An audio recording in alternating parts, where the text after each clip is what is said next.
Donc maintenant, on accueille Gilles Mito, qui est vulgarisateur en économie et finance, auteur de Tout sur l'économie ou presque, et vidéaste sur la chaîne YouTube Eureka, qui vient nous parler des limites d'une économie qui dispose d'une quantité finie de monnaie. À toi. Ouais. Donc du coup, moi je vais vous parler de et si on utilisait Bitcoin comme monnaie, mettons qu'il y a un État qui se dise, bah alors comme c'est pas exactement comme l'expérience du Salvador parce que il se trouve que Bitcoin a une valeur vis-à-vis des autres monnaies, mais mettons qu'on crée un truc nouveau, un nouveau Bitcoin qui repartirait de zéro, etc. Et on essaye de l'implémenter comme monnaie. Et est-ce que ça pourrait passer? Et l'idée c'est de montrer les limites par rapport à notre système monétaire actuel. Donc, pour y arriver, on va faire des petits schémas, parce que moi j'aime bien faire ça. Donc, on démarre par une certaine quantité de monnaie disponible dans la population. Donc ça, c'est la masse monétaire. Elle est entre les mains des gens, donc consommateurs, mais il y a aussi des entreprises qui ont des sous sur leur compte. Puis il y a des administrations publiques qui ont aussi des sous sur leur compte, etc. Tout le monde a des sous un peu sur son compte. Ensuite, on a un système productif. Donc le système productif, c'est à la fois des entreprises et les administrations publiques qui fabriquent des biens et des services. Et c'est ça les richesses de l'économie. Donc en fait, c'est là où on pourrait parler avec le Paul du documentaire. Être riche, c'est pas avoir de l'argent. Être riche, c'est avoir accès à des richesses. Hein. Si on prend une mallette de billets et qu'on va sur une île déserte, bah, ça sert à rien, ça marche pas. Donc être riche, c'est bien parce qu'il y a des gens qui bossent qu'on peut derrière consommer des choses. Donc il y a un système productif. Ce système productif, il s'active parce qu'il y a des gens, des acteurs économiques qui peuvent, encore une fois, être des entreprises, administrations publiques, des consommateurs, qui vont dépenser des sous pour déclencher le fonctionnement de l'usine qui va ensuite produire une richesse. Et donc ces dépenses engendrent des revenus. À chaque fois que je dépense mon argent, ça tombe dans la poche de quelqu'un d'autre. Donc les dépenses des uns sont les revenus des autres. Donc, ce système productif, il a une certaine consommation monétaire, en quelque sorte. Et donc, on a besoin, on voit déjà venir un peu le problème de si on veut que ce système productif produise de plus en plus, il va y avoir besoin d'une quantité de monnaie en augmentation. Bon, mais ce n'est pas le seul système qui consomme de la monnaie.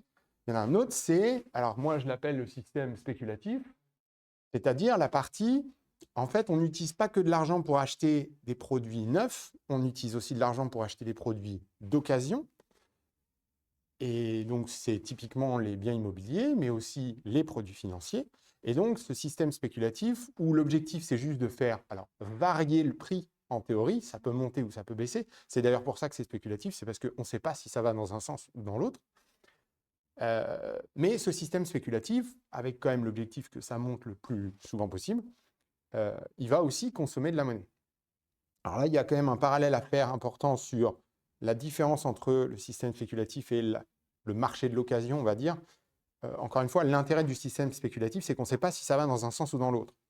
Alors que le t-shirt que je vais vendre sur Vinted, c'est sûr qu'il perd de la valeur avec le temps, la voiture d'occasion perd de la valeur avec le temps, etc. Donc, la partie occasion, le marché de l'occasion de l'économie consomme aussi de la monnaie, mais il n'a pas lieu à en consommer toujours plus a priori, parce que la valeur des biens va avoir tendance à baisser, alors que dans le système spéculatif, ce n'est pas le cas.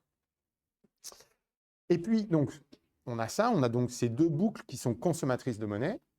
Et puis ensuite, alors oui, petit truc, donc là, pour rappeler que euh, les produits financiers qui tournent dans le système spéculatif, qui sont des produits financiers d'occasion, ils naissent, quand ils sont neufs, ils servent à financer le système productif. C'est les produits financiers, actions, obligations, qui vont financer les entreprises, vont financer les États. Et puis, les biens immobiliers qui tournent dans le marché de l'occasion, dans le système spéculatif, ils naissent aussi dans le système productif parce que on fabrique des maisons et puis après, on peut se les échanger d'occasion. Donc ensuite, on a tout un système bancaire qui va se greffer là-dessus. Donc là, vous voyez que mes flèches changent de nature, elles sont pointillées pour signifier qu'il y a de la création monétaire ou de la destruction monétaire. Donc le système bancaire, toutes les banques privées, ont des méthodes pour imprimer de la monnaie et l'injecter dans le système, donc soit par le crédit, soit par l'achat. Donc une banque, quand elle achète quelque chose, elle imprime de la monnaie, elle crée de la monnaie en quelque sorte. Et quand elle prête aussi, elle crée la monnaie. Et par contre, quand on rembourse un prêt, eh ben, la monnaie est détruite. Et quand une banque vend quelque chose, la monnaie est détruite aussi. Donc là, c'est le côté flèche rouge, flèche noire. Flèche noire, c'est de la création, flèche rouge, c'est de la destruction, ce qui veut dire que la monnaie peut être créée, mais peut aussi être retirée du système, peut être détruite.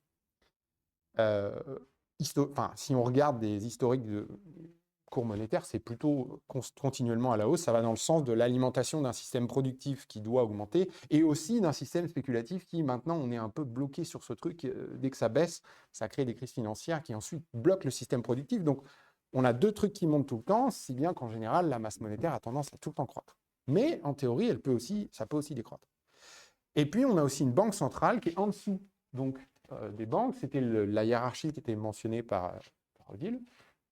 Donc les banques, elles peuvent créer la monnaie à destination, enfin les banques centrales peuvent créer la monnaie à destination des banques, puis elles peuvent aussi créer la monnaie à destination de l'épargne en général. Souvent, elles le font en intervenant sur les marchés financiers et en achetant des produits financiers. Ok, donc ça, c'est notre système. Ce qu'il faut retenir en gros, c'est qu'un système spéculatif, un système productif consommateur de monnaie et un système bancaire qui va être capable, en fonction de la manière dont il est organisé, mais d'injecter de la monnaie ou d'en retirer, a priori. Maintenant, Bitcoin, par rapport à ça, en quoi Bitcoin est différent de ça? Bitcoin, il est différent de ça déjà parce qu'il a son système bancaire, on oublie, on va en reparler juste après, mais la manière de créer de la monnaie dans Bitcoin, c'est uniquement l'algorithme. L'algorithme, à chaque fois qu'on mine des blocs, il y a des Bitcoins qui sont ajoutés, et puis tous les 4 ans, je crois, c'est ça, la quantité de Bitcoin qui est créée par bloc miné est divisée par 2. Et donc, petit à petit, la quantité de Bitcoin tend vers 21 millions de Bitcoin. Et il n'y en aura pas plus. Encore une fois, pour répliquer l'idée que le Bitcoin serait une espèce d'or numérique. Donc, on peut creuser la Terre pour aller chercher de l'or, mais il n'y en a pas une infinité d'or sur Terre. À un moment donné, il n'y en a plus. Et donc, voilà, on a atteint le maximum d'or disponible. Donc, Bitcoin simule, en quelque sorte, ce truc-là.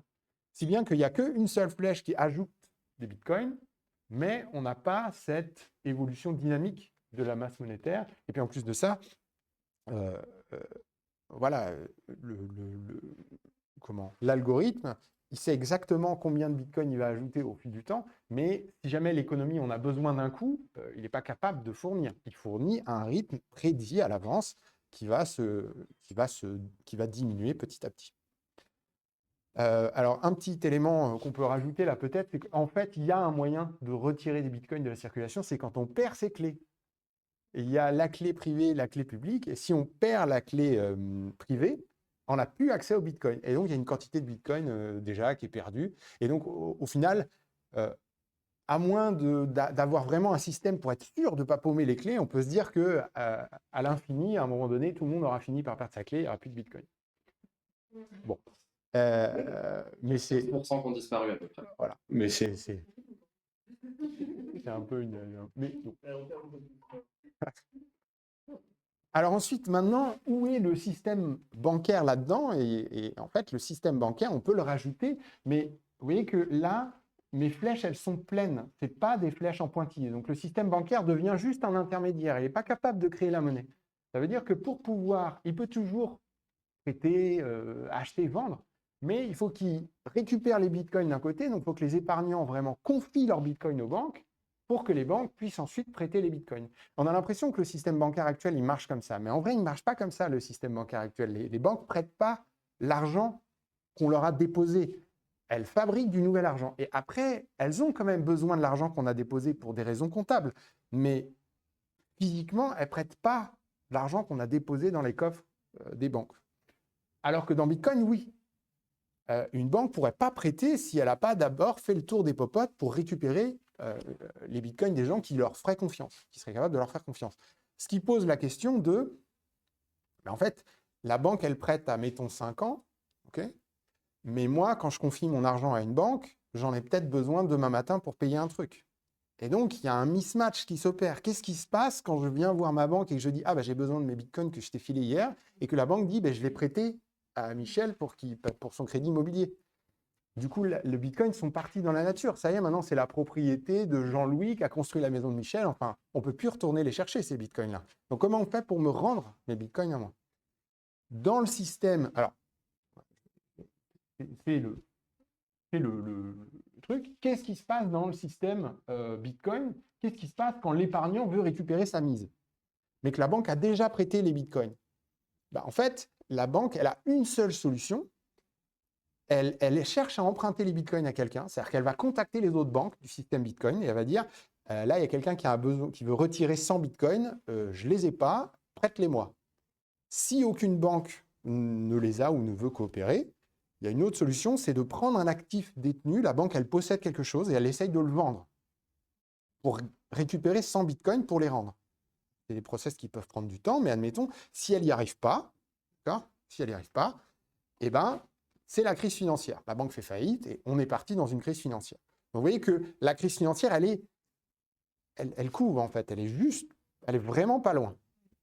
Maintenant, dans notre système actuel, qu'est-ce qui se passe dans notre système actuel? Bah, d'abord, la première solution, c'est que la banque peut créer la monnaie. En vrai, quand je vais récupérer mes sous à la banque, elle a une capacité de création monétaire. Donc, comment elle se matérialise ces capacités de création monétaire? C'est que, alors, si j'ai besoin de mes sous pour payer quelqu'un, mettons que j'ai mes comptes, je ne sais pas, au Crédit Agricole, bah, si jamais je veux payer dans un magasin qui lui-même a son compte au Crédit Agricole, alors dans ce cas, pas de souci, c'est une écriture comptable. En gros, la banque Crédit Agricole manipule de la monnaie Crédit Agricole. Donc, elle fait ce qu'elle veut. Elle supprime, elle fait disparaître la monnaie de mon compte et elle la fait apparaître sur le compte de la personne chez qui j'ai payé. Donc, elle a cette possibilité-là tant que c'est dans son réseau Crédit Agricole. Maintenant, si je veux payer ailleurs, si je sors du réseau Crédit Agricole, je veux faire une dépense, le magasin a un compte chez BNP. Bon, là, il y a un souci. Donc, c'est la même situation que dans le réseau Bitcoin. Il faut qu'elle emprunte les sous, il faut qu'elle emprunte ce que je veux payer, ou qu'elle vende quelque chose qui a cette valeur-là. Et en fait, il faut qu'elle le vende à BNP exactement. Mais bref, c'est le même principe. Si elle n'arrive pas à faire ça, on a la solution de la banque centrale. C'est-à-dire que là, il y a une banque centrale qui a tout pouvoir au niveau monétaire et donc qui peut prêter les 100 parce qu'elle peut fabriquer autant de monnaie qu'elle veut. Elle n'a pas du tout de cap, de limite de 21 millions ou quoi que ce soit. Et en vrai, historiquement, c'est pour ça que les banques centrales ont été créées. C'est pour stopper les crises financières. Et effectivement, si la banque centrale ne veut pas, alors là, c'est la crise financière. Et c'est typiquement Lehman Brothers, etc., 2008. Au final, si la banque centrale, si la Fed avait soutenu davantage, peut-être qu'il n'y aurait pas eu un cataclysme aussi énorme. Et on voit maintenant que, quand on regarde comment les banques centrales agissent depuis 2008, elles font beaucoup plus gaffe au fonctionnement des marchés financiers et elles hésitent beaucoup moins à aller intervenir très fortement pour stabiliser le système. Donc, premier point que je voulais faire, c'est déjà dans un système Bitcoin, le système financier est très fragile. Il y a vraiment des crises financières au coin de la rue. Alors que dans notre système actuel, même si on peut critiquer le fait que, justement, le fait de stopper les crises financières, ça a tendance aussi à beaucoup booster la spéculation plutôt que la boucle productive dont on parlait tout à l'heure, au moins, il n'y a pas de crise financière. Bon, et ensuite, deuxième élément, c'est l'élément de la déflation qui a été mentionné tout à l'heure, mais je vais essayer de le visualiser ici. Nous, ce qu'on veut, c'est une augmentation de la production. Alors évidemment, on pourrait se positionner, et peut-être que ça peut être une des questions, et oui, mais la crise écologique, on est sur une planète finie, est-ce qu'on peut penser une croissance infinie dans un monde fini, etc. Et est-ce que finalement, on ne devrait pas stabiliser notre production? Alors, on pourrait discuter de tout ça, mais si on se positionne dans un truc assez classique, on se met en Inde, par exemple, ou dans des pays qui ont encore quand même besoin de s'équiper énormément. Eux, ils ont besoin d'une augmentation de la production. Donc, il faut que le système productif produise plus. Bon, mais qui dit augmentation du système productif dit augmentation de la consommation de monnaie. Sauf que, augmentation de la consommation de monnaie, mais on a dit qu'il y avait un maximum à 21 millions de bitcoins. Qu'est-ce qui se passe quand on tape le maximum alors qu'on n'a pas fini de se développer? Et bien là, ce que vont dire, on va dire, c'est en fait, la production qui consomme de la monnaie, c'est les quantités produites multipliées par les prix. Donc effectivement, nous, on veut une hausse de la quantité, mais pourquoi est-ce qu'on aurait forcément une hausse du prix ou un prix stable? Quelque part, si on manque de monnaie, on peut faire grimper les quantités en faisant baisser les prix. Et comme ça, c'est bon, on peut continuer de se développer et le système productif tourne toujours plus. Sauf que qui dit baisse des prix dit ce qu'on appelle déflation, et une économie a beaucoup de mal à faire de la croissance en déflation. Alors pourquoi? Eh bien, parce que, pour moi en tout cas, à cause du problème d'investissement. C'est-à-dire, quand vous êtes dans un système Bitcoin, on a dit que la banque, elle doit aller voir les épargnants pour collecter les Bitcoins pour ensuite pouvoir les prêter. Donc, qu'est-ce que vous allez dire dans un système Bitcoin? Qu'est-ce que vous allez dire à un épargnant quand vous êtes une banque et que vous voulez le convaincre de confie-moi tes Bitcoins pour que je puisse les prêter? Normalement, vous dites, il y aura un retour sur investissement. En fait, tu vois, tu as 100 Bitcoins, tu les laisses là sur ton compte, dans 5 ans, tu auras toujours 100 Bitcoins. C'est dommage, prête-les-moi, donne-les-moi. Moi, je vais les prêter à je sais pas quoi, l'économie, et puis je te rendrai 105 Bitcoins. D'accord? Et intuitivement, nous, on se dit, bah ouais, c'est super, parce que ça fait augmenter mon pouvoir d'achat. Mais qu'est-ce que c'est que la déflation? On vient de dire qu'un système Bitcoin, c'est la baisse des prix. En fait, la baisse des prix, ça veut dire que mon pouvoir d'achat, il augmente sans que j'ai rien besoin de faire. Ce qui valait 100 Bitcoins n'en vaut plus que 95, puis 90, puis 85. Et moi, j'ai 100 Bitcoins. Donc, en fait, mon pouvoir d'achat augmente. Ma quantité de Bitcoin ne bouge pas, mais mon pouvoir d'achat augmente naturellement dans un système en déflation. Donc, je n'ai pas du tout envie de le confier à une banque, parce qu'en plus, je sais que la banque, elle prête à quelqu'un, et si le quelqu'un ne rembourse pas, je perds mes sous. Donc, je prends un risque. Pourquoi est-ce que les épargnants prendraient le risque de confier leur monnaie à l'investissement, leur Bitcoin à l'investissement, si de toute manière, parce qu'il y a déflation, leur pouvoir d'achat augmente? À ce moment-là, il faudrait que la banque dise, bah oui, mais la vitesse à laquelle tu t'enrichis avec la déflation est de, mettons, 2% par an, mais avec moi, tu feras du 5%, etc. D'accord? Donc, de rajouter, faire une espèce de surenchère au niveau du taux d'intérêt. Alors, pourquoi pas? Mais le truc, c'est que derrière, il faut se poser la question de, maintenant, OK, alors maintenant, la banque a obtenu les bitcoins, elle a mis un taux d'intérêt par-dessus la déflation, OK? Mais maintenant, il faut aller convaincre les entreprises d'emprunter. Mais qu'est-ce qui se passe? Alors, voilà, la déflation, c'est la hausse naturelle du pouvoir d'achat, donc c'est difficile de convaincre les gens qui ont des bitcoins de les confier. Et puis après, il faut se demander, qu'est-ce que ça veut dire pour une entreprise de prendre le risque de prendre un crédit à la banque en bitcoin? Quand on a des prix qui baissent, ça veut dire que moi, je suis une entreprise, je fabrique des trucs. Je me suis endetté de 100 bitcoins, j'ai 100 bitcoins à rembourser. Mais tous les mois, le prix des machins que je vends baisse. Donc en fait, c'est comme si je m'endette, c'est le même principe de s'endetter pour acheter un appart à Paris, d'accord, en se disant, mon salaire va baisser. D'accord? Le chiffre d'affaires d'une entreprise, c'est l'équivalent du salaire. Et comme il y a la déflation, les prix baissent sans arrêt, en fait, l'entreprise, elle peut se dire, en fait, mon salaire va baisser sur les 10 prochaines années, mais je dois rembourser un crédit d'une somme fixe. Et donc, en fait, c'est beaucoup plus difficile pour les boîtes de rembourser en phase de déflation avec la baisse des prix. Et donc, à la fois, on a des épargnants qui n'ont pas forcément vraiment envie de confier leur Bitcoin aux banques, et en plus, on a des entreprises qui n'ont pas vraiment envie de s'endetter. Et il y a l'idée de l'innovation, c'est-à-dire que quelque part, si on réfléchit à des entreprises qui partent de zéro, d'accord, donc ont tout approuvé, c'est vachement lourd de se dire, je dois développer une activité, donc vendre un produit, en imaginant que le produit que je vais vendre, je vais devoir penser à la baisse des prix tout de suite. À la limite, si je suis une entreprise déjà installée, c'est peut-être plus facile de se dire, je peux financer en partie mes activités sur les profits que je réalise, je ne suis pas trop obligé d'aller m'endetter, donc je peux essayer de réinvestir beaucoup de profits et pas beaucoup prendre de dette. Mais quand je suis un entrepreneur qui démarre, en fait, je démarre avec de la dette. Donc là, c'est vraiment très difficile. Donc voilà, moi, je n'ai pas plus que ça. C'était juste ces deux éléments-là. À la fois, Bitcoin pose un problème parce qu'on a un système financier qui va être très fragile, et aussi Bitcoin pose un problème parce que déflation, donc problème d'investissement. Merci.